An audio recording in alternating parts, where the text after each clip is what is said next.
Commander Marcus Rivera stared at the holographic display floating above the bridge of the UES Defiance, humanity's most advanced dreadnought. The alien fleet stretched across the void like a metallic constellation, thousands of crystalline vessels that pulsed with bioluminescent energy. For 3 months, the hegemony had delivered the same ultimatum: surrender Earth's colonies or face annihilation. "Sir, incoming transmission," reported Lieutenant Anderson, her fingers dancing across quantum-encrypted controls. The main screen flickered, revealing the angular features of High Arbiter Kethvar, the hegemony's military commander.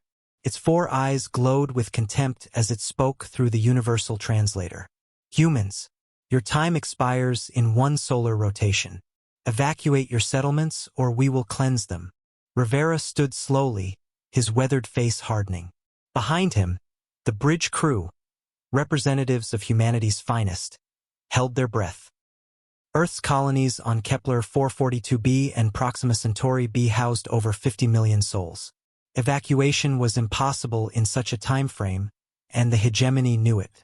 "High Arbiter," Rivera began, his voice carrying across subspace to the alien fleet, "humanity has considered your generous offer." Kethvar's mandibles clicked in what the xenobiologists had identified as amusement. "And your answer, primitive one?" Rivera's eyes narrowed. For centuries, humanity had been dismissed as a young species, technologically inferior, militarily weak. The hegemony controlled 12 star systems and had subjugated 6 different civilizations. They viewed humans as they might view insects, annoying but ultimately insignificant. "Our answer is this," Rivera said, his voice dropping to a dangerous whisper. "You want war? Then war it is." The alien leader's expression shifted to confusion, then contempt. "You dare threaten the hegemony? Your largest vessels are mere toys compared to our dreadnoughts. Your weapons are chemical explosives while ours manipulate matter at the quantum level. You have 3 inhabited worlds, we control dozens." "You're right about one thing," Rivera conceded. "We are different." He turned to his tactical officer. "Commander Hayes, initiate Project Lazarus." Across human space, sleeper protocols activated.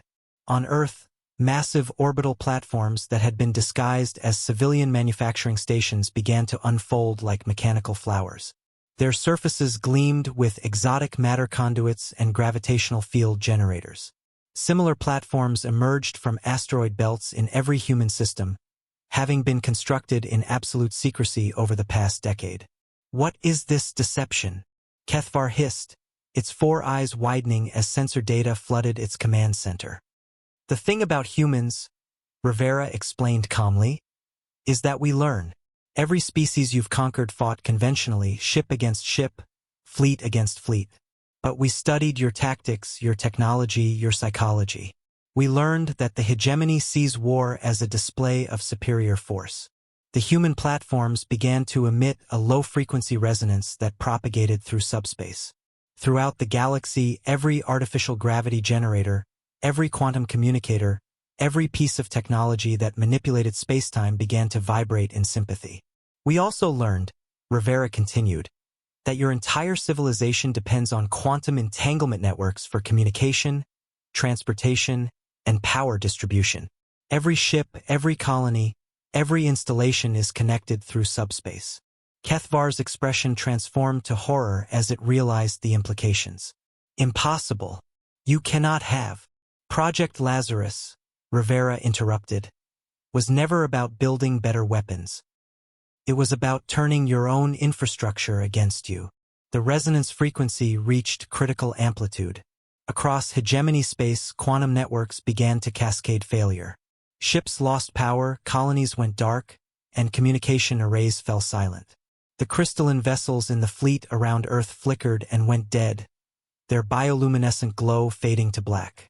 "You wanted to judge us by your standards," Rivera said to the now-silent transmission.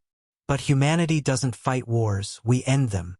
In the aftermath, as disabled hegemony ships drifted helplessly through space, Rivera reflected on the price of underestimating humanity. The species that had survived ice ages, world wars, and near extinction had learned the most important lesson of all. Sometimes, the greatest victory comes not from superior strength, but from superior understanding of one's enemy. The war was over before it truly began. And in the depths of space, humanity had delivered its answer with devastating clarity.